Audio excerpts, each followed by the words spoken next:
би сакал да порачам нешто и до премиерот Заев, дека од вечерва ние сме веќе едно.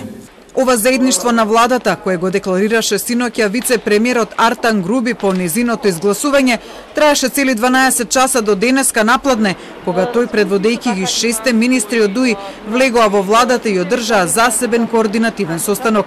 Потребата од вакво декларирање на засебност на министрите на ДУИ, Груби го објасни дека било само за сите тие потоа заедно да заминат кај председателот на државата. За тоа кому ќе одговараат Фатмир Бесими, Бојар Османи, Насер Нуредини, Јетон Шачири и Крешник Бектеши како министри, дали на Груби или на Заев, Груби кратко одговори.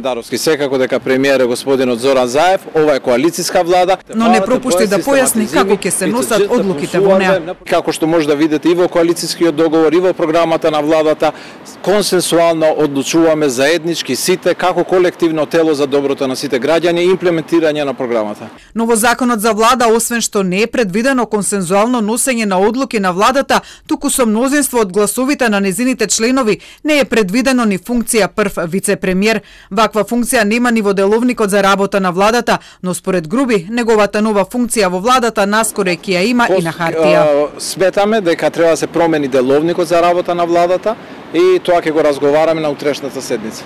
Груби како вице-премиер заедно со министрите од ДУИ денеска ветија имплементација на програмата на владата за доброто на сите граѓани. При тоа апсолутен приоритет им е систематизацијата на сите вработени по рамковен договор во идните 6 месеци да почнат да работат. Според Груби, да почнат со работа на своите работни места чекаат 1400 рамковно вработени.